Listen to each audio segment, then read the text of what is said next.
Et bonjour à toutes et à tous, petite vidéo que je vais essayer de faire rapide pour aujourd'hui, un petit tutoriel de comment créer un premier personnage à Donjons et Dragons 5e édition.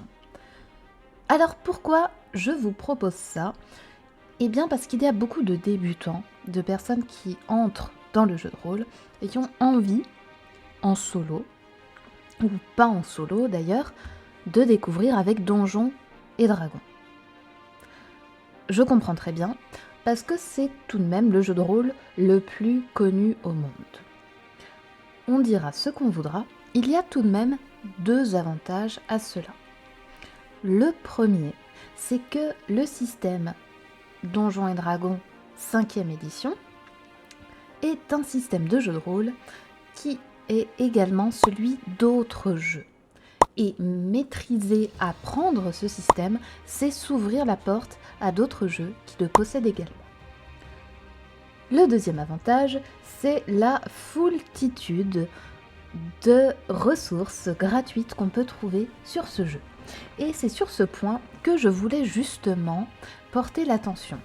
Il existe depuis pas mal d'années maintenant un outil qui s'appelle Character Builder. Désolée pour mon anglais. Et le Character Builder permet d'être accompagné lors de la création de son premier personnage, et ce de manière complètement gratuite, et également d'obtenir toute la documentation au sujet de Donjons et Dragons 5e édition en français. Alors, la première chose à faire, ça va être de taper aide DD dans la barre d'outils et de se rendre sur ce site. Je vous conseille de créer un compte, parce que sinon vous n'aurez pas accès au créateur de personnages. Ça prend 3 clics et une adresse mail, il n'y a rien à payer, pas de souci. Ensuite, vous irez taper Character Builder dans la barre de recherche du site. Et vous allez tomber en premier lieu sur ce petit outil. Hop. Je m'appelle Chalucine, on ne rigole pas, Sambre, c'était déjà pris. Alors, cette application online va vous permettre de créer, générer un personnage pour Donjons et Dragons 5e édition de A à Z. Le programme va vous guider et vous proposer tous les choix possibles de la race à l'équipement. Au final, vous aurez la possibilité d'imprimer votre feuille de personnage, de sauvegarder votre personnage en local, de le reprendre ultérieurement ou de sauvegarder la feuille sur le serveur. Fabuleux! Ne cliquez pas là, ça fait peur. Ah, j'ai cliqué. Vous inquiétez pas, il n'y a pas besoin de tout ça pour commencer. Hein? On l'enlève. Commencez. Là aussi, petit conseil, on déclic, prends pas peur. On lit même pas tout, c'est pas grave, on y reviendra plus tard quand on sera un peu plus documenté sur le sujet. Hop là. Vous avez ici accès, en premier lieu, à toutes les races. Des elfes, des hobbits, des humains, pardon, des nains, et d'autres choses un peu plus étonnantes comme des demi-elfes, des demi-orques, des trachéides, des gnomes et des tieflins. J'aime beaucoup les tieflins. Mais aujourd'hui, on va faire quelque chose de simple. On va prendre un humain pour commencer. C'est assez facile.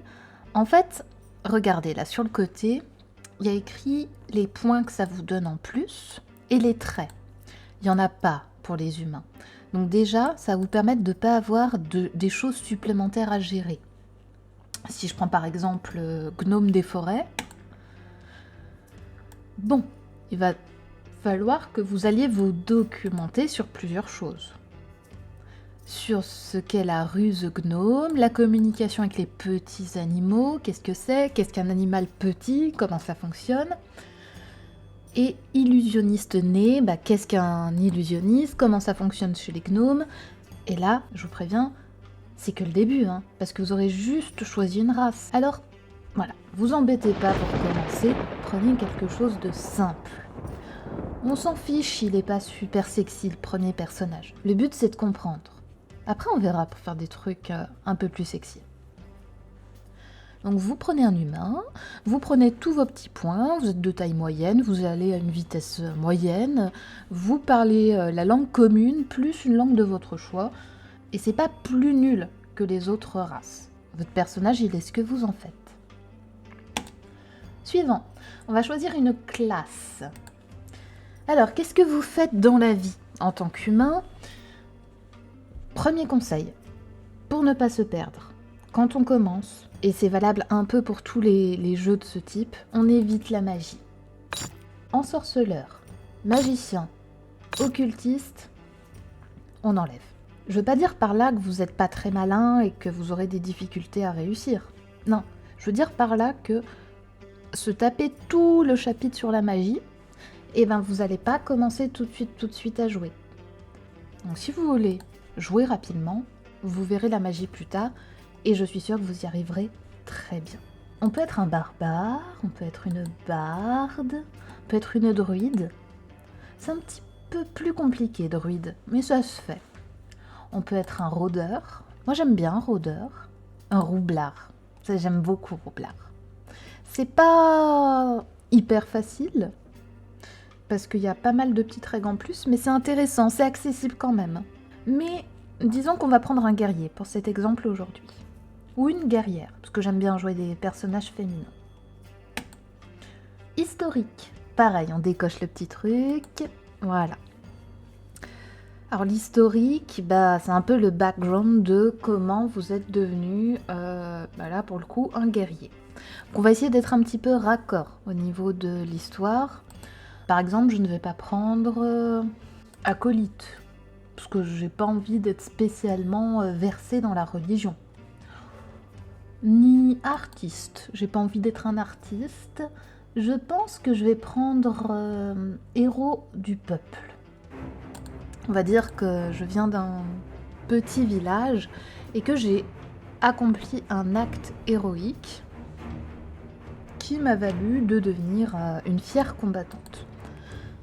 Alors mes compétences, parce que vous avez vu, chaque historique donne des compétences, seront le dressage d'animaux, je précise, la survie en milieu hostile.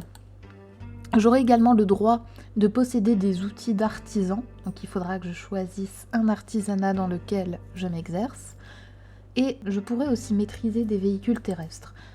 Comprenez des chariots, des chevaux, ce genre de choses. Et j'ai la capacité hospitalité rustique. Donc là, dès qu'il y a un mot que vous ne comprenez pas, vous ouvrez un autre onglet, vous revenez dans l'accueil de aide d'aider, et vous copiez-collez ou vous réécrivez ce qui vous pose souci. Vous allez tomber sur le chapitre avec la description. Suivant. Ah, on arrive au point mathématique de Donjons et Dragons. Donjons et Dragons, c'est un jeu où on se bat beaucoup. Et plus le personnage va monter de niveau, plus on va obtenir de capacités, en général, pour se battre, et plus les points de règle vont être pointus, et plus il va être important de savoir comment répartir les points. L'avantage en solo, c'est que si ce genre de jeu très stratégique ne vous intéresse ou ne vous correspond pas spécialement, vous n'êtes pas obligé de jouer comme ça. Cela dit, à la création de personnages, vous n'y couperez pas, il faudra répartir les points entre les différentes compétences, qui sont les suivantes. Alors, si vous avez déjà un petit peu lu les règles, vous avez une idée de ce à quoi ça correspond. Sinon, là où je vous conseille de mettre un peu des points pour vous battre et survivre, c'est la constitution, parce que c'est ça qui va déterminer votre nombre de points de vie. Voilà. Alors, comment on répartit les points? Il en faut 27. Bon là, le jeu de base, il est gentil, il vous dit vous avez 10 partout. Je rappelle que comme vous êtes un humain, ça vous donne un bonus de plus 1 partout, donc vous avez 11 partout pour le moment, et il manque encore 15 points à répartir. Ici, petite tête de jeu, on vous explique que généralement, ce que les gens font, c'est qu'ils mettent une compétence à 15, une à 14, une à 13, une à 12, une à 10 et une à 8. Et ça fait les 15. Mais on vous explique aussi que vous pouvez vous amuser à le faire au dé. Donc pour le faire au dé, la règle c'est que vous prenez 4 dés à 6 faces, vous les lancez, vous gardez les 3 meilleurs. Donc là par exemple, vous avez fait 1, 6, 5, 6, bah vous enlevez le 1, vous gardez 6, 5, 6, ce qui fait 17, et ben vous avez une compétence à 17. Alors moi j'ai pas beaucoup de chance au dé, je vais partir sur une répartition, voilà, de type classique. Donc, je suis une guerrière. Je vais me mettre pour commencer, je vais prendre 15 en dextérité. Parce que je me dis que j'aimerais plutôt être une guerrière à droite qu'une guerrière brutasse. Hop 15. Avec mon bonus en tant qu'humain, ça me fait 16. Et ça me donne... Alors, plus 3, c'est un modificateur. Si vous avez lu un peu les règles, vous voyez de quoi je parle. Sinon, bah, cette vidéo-là, je suis désolée, on va pas apprendre à jouer à Donjons et Dragons. Ensuite, 14, je vais me le mettre à la Constitution, histoire de survivre. 13 en force. On va prendre 12 en sagesse. Et là, il me faut une compétence à 8 en intelligence. Allez, en charisme. À 10, on est moyen. En dessous de 10, bah on est clairement moins charismatique que la moyenne.